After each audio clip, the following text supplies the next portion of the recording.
told you earlier this week that a new location in Maine has been added to the National Register of Historic Places. It's the site of a grave injustice more than a century ago. It's called Malaga Island, and it sits off the coast of Phippsburg in Casco Bay. For decades, the residents of Malaga made a good life for themselves, only to see it all taken away by the state.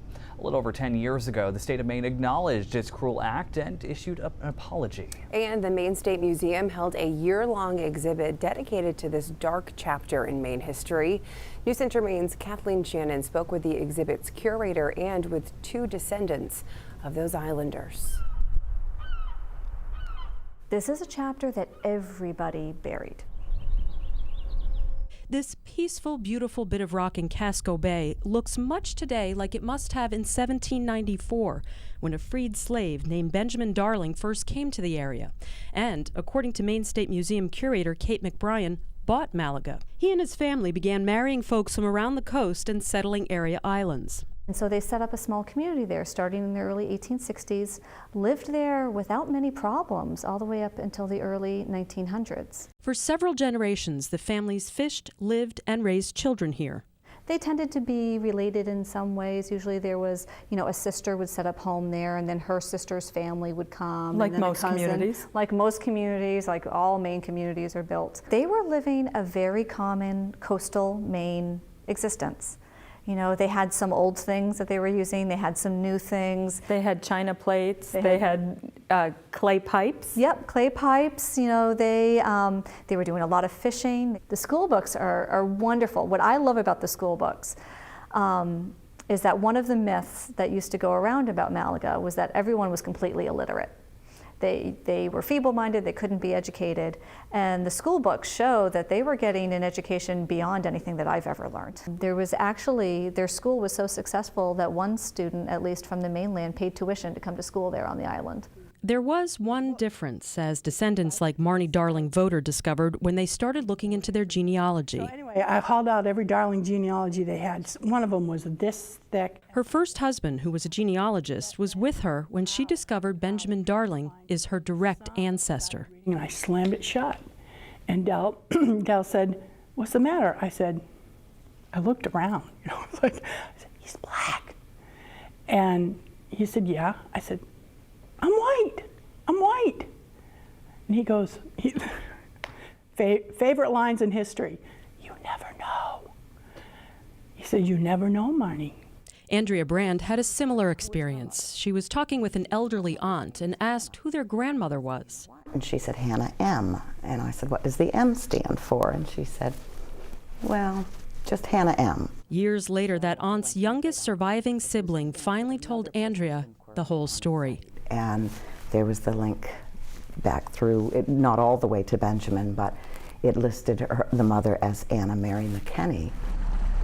The two women felt like they finally understood who they are, but not everyone in the extended family was so pleased. And Dad gets on the phone, and I said, "Dad, you'll never guess what I found out." He goes, "What?"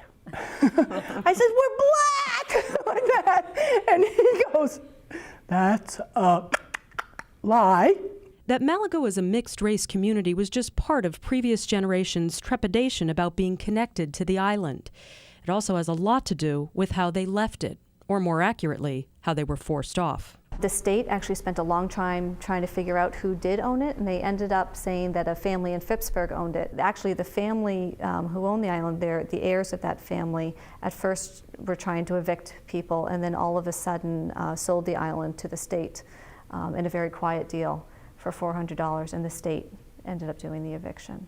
The state and the community of Phippsburg were really looking for tourism as a way to bring in some new money, hopefully a new industry that could support a lot of people, put people to work.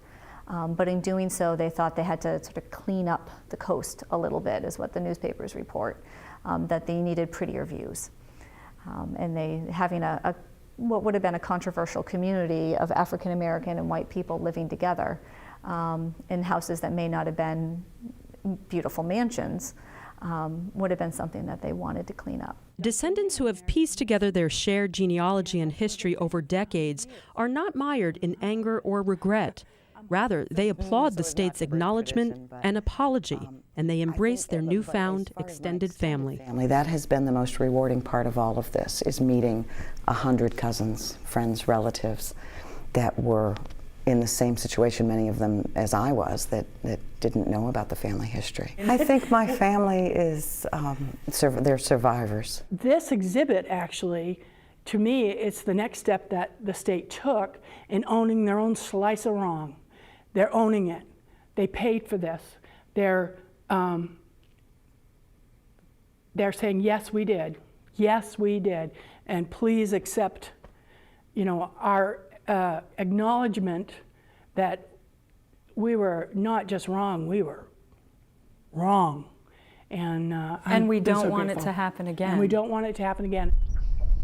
Today, Malaga is owned and maintained by Maine Coast Heritage Trust.